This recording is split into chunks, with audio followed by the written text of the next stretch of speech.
Hola, ¿qué tal amigos?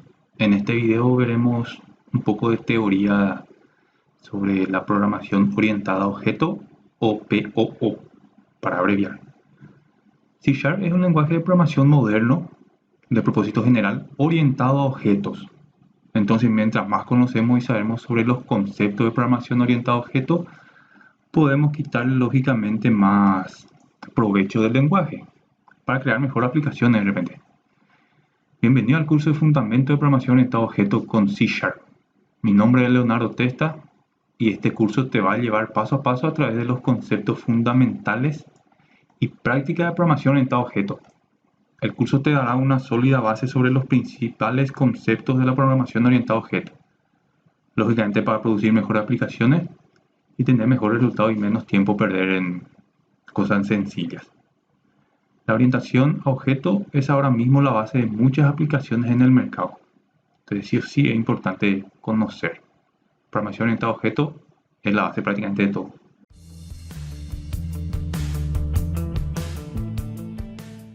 Entonces, lógicamente la programación orientada a objetos te va a ayudar a ordenar tu código en sus propias clases utilizando técnicas de programación orientada a objetos.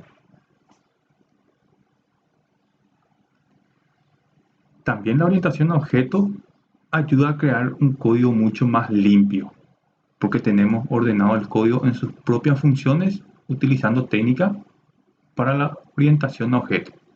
Normalmente se llama eso clean code o código limpio. Tenemos también la programación defensiva, que es más fácil obtener un código de mantener de calidad, haciendo el código fuertemente comprensible. Hacer que el software se comporte de una manera predictible pese a entradas y acciones del usuario inesperadas. Eso sería lo que es código o programación defensiva. Y lógicamente eso se consigue a través de la programación orientada a objetos. Tenemos también el enfoque interactivo ágil, que se centra en ofrecer valor lo más rápido posible en incremento en lugar de todo el sistema en una vez. Entonces vos le das dando por parte a tu cliente las soluciones a su problema mayor y lógicamente eso también se consigue a través de la programación orientada a objetos. Podemos crear aplicaciones, una interfaz de programación de aplicaciones o API, que es una interfaz informática que define las interacciones entre múltiples intermediarios de software. Define los tipos de llamadas o solicitudes que se pueden realizar, cómo hacerla, los formatos de datos que deben usarse, las conversiones a seguir. Entonces, lógicamente, eso también a través de la programación orientada a objetos, tenemos ordenando tu código en sus propias clases utilizando técnicas de programación orientada a objetos. Luego tenemos también los patrones de diseño, que son unas técnicas para resolver problemas comunes en el desarrollo de software y otros ámbitos referentes al diseño de iteración o interfaces, diseño de patrones o design pattern. También eso se logra con la programación orientada a objetos, ordenando tu código en sus propias clases utilizando técnicas de programación orientada a objetos. Luego tenemos el diseño guiado por el dominio, o en inglés Domain Driven Design, o DDD. Es un enfoque para el desarrollo de software con necesidades complejas mediante una profunda conexión entre la implementación y los conceptos de modelo y núcleo de negocio. También eso, con la orientación a objeto, es más fácil obtener ese tipo de resultados, ordenando tu código en sus propias clases utilizando técnica de programación orientada a objeto. Luego, si de repente quieres crear nuevas tecnologías con las maravillosas aplicaciones de Microsoft, el primer paso es tener tu código ordenado. Entonces, creo que con eso ya tenemos una idea y una motivación para intentar entender lo que es la programación orientada a objetos y utilizarlo eso en nuestro día a día, en nuestro código. Entender y usar técnica de programación orientada a objetos es la fuente de muchas opciones como mejores prácticas, diseño de patrones y una buena arquitectura.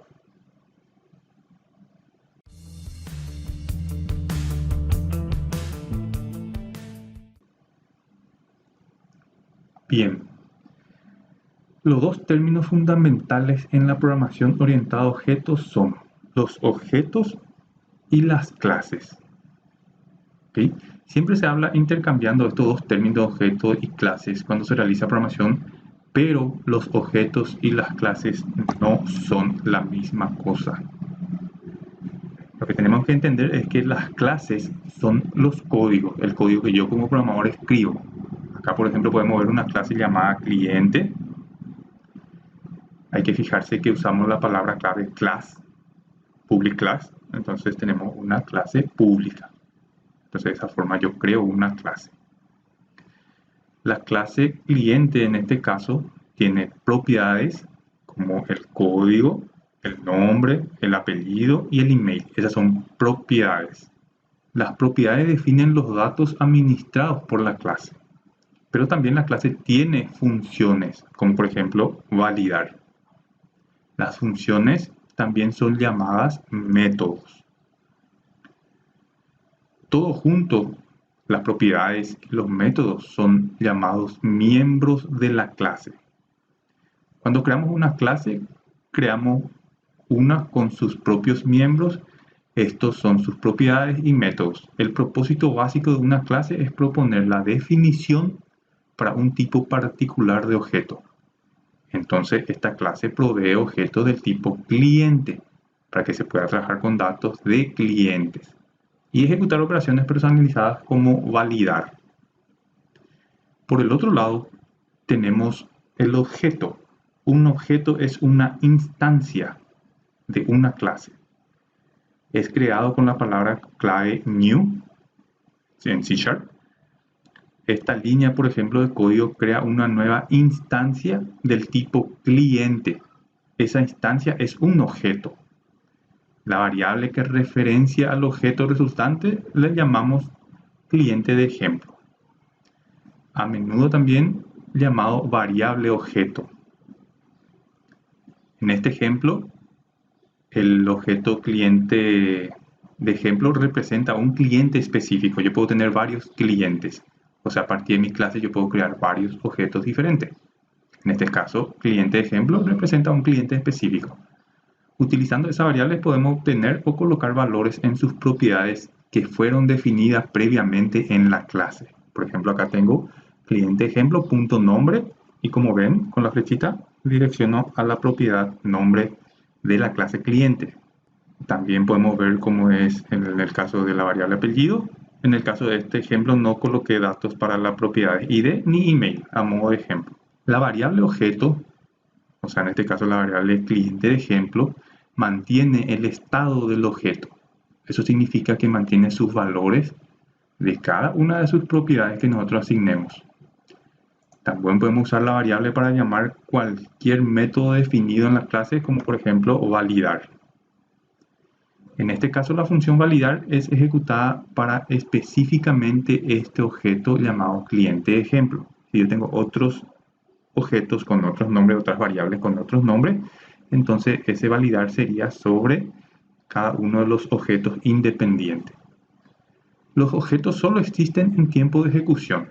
Cuando el programa termina, el objeto desaparece. Cualquier estado de algún objeto desaparece, o sea, los valores, sus propiedades se van. Al menos que hayamos grabado en algún lugar, como puede ser de repente una base de datos. Pero la clase, a diferencia del objeto, sí existe porque la clase está definida en el código.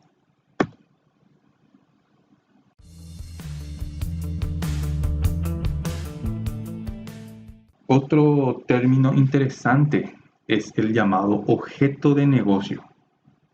Seguramente van a escuchar, o seguramente ya escucharon o leyeron, que dicen la gente o los jefes de los programadores, necesitamos definir los objetos de negocio. Lógicamente confunde, puesto que objetos de negocio son en verdad las clases, no son los objetos. Objetos de negocio son las clases. En la mayoría de los casos se refiere a las clases específicas diseñadas para solucionar un problema de negocio, como la clase de repente cliente que creamos ahora. De esta manera, la clase cliente puede ser llamada también como un objeto de negocio. En este contexto, un objeto de negocio no tiene nada que ver con lo que es un objeto o una instancia de una clase. Un objeto de negocio no es un objeto de negocio normalmente suele referirse a una clase. Lógico que es inconsistente, para mí también, ¿verdad? Pero cuando identificas y diseñas clases, la verdad no importa cómo lo llamas, ya sea objeto de negocio o clase, pero sí tiene que estar claro que cuando empiezas a crear código estás construyendo clases.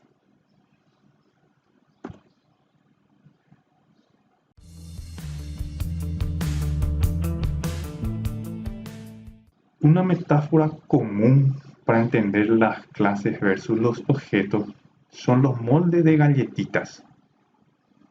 De repente, en este caso, un molde para hacer galletitas del tipo avión. Una clase define propiedades y acciones para todos los objetos creados a partir de ese molde.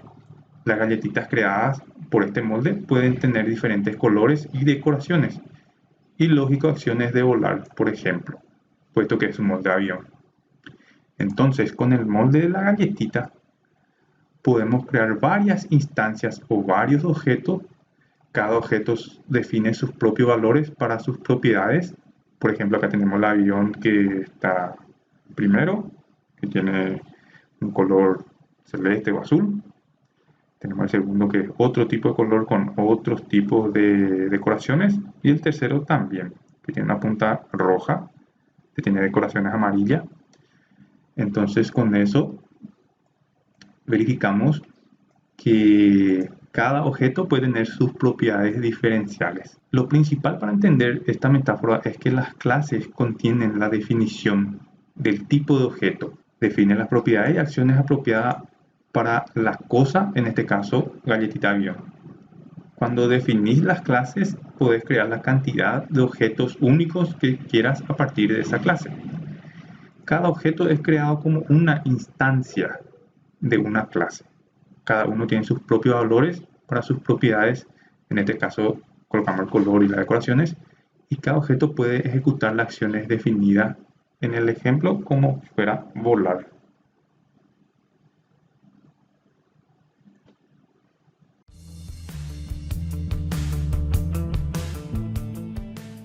Hablemos de un término más. Supongamos que tenemos un sistema de stock. Hay un término que se llama entidades. Dijimos que las clases definen las propiedades y acciones propias de la cosa, en el caso anterior los moldes de galletita. Llamar cada una de esas cosas las cosas no es tan correcto. Para eso usamos el término entidad. Si conocemos algo de diseño de base de datos, vamos a entender y vamos a darnos cuenta que es el mismo término que se usa en el mismo contexto. Para definir esas cosas que ya son, que tienen que ser suficientemente significativas para tener en cuenta, en el mismo caso, cualquier cosa del mundo real que es suficientemente significativa para tener una representación de una clase, en nuestro sistema es nombrada como entidad.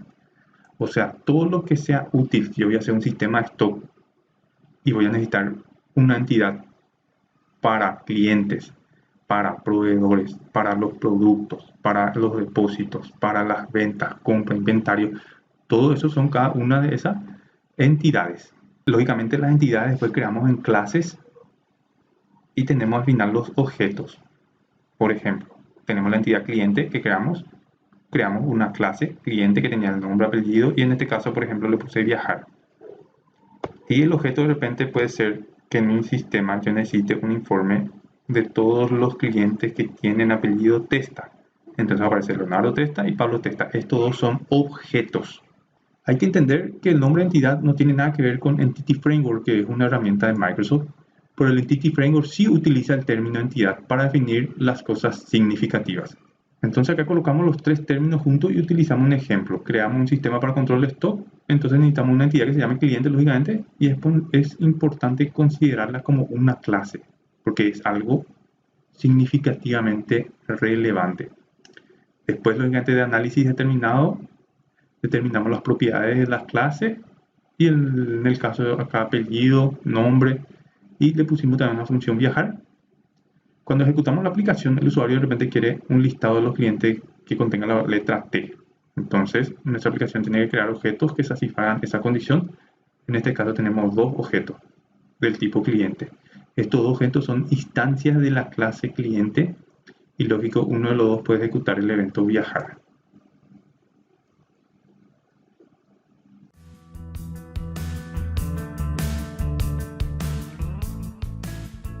Bien, ese ha sido el video por hoy, un poco de teoría para entender y tener una buena base. No se olviden de seguirnos en nuestras redes sociales, de darle like a la página. Cualquier consulta o duda pueden dejarlo en los comentarios y que tengan un excelente fin de semana.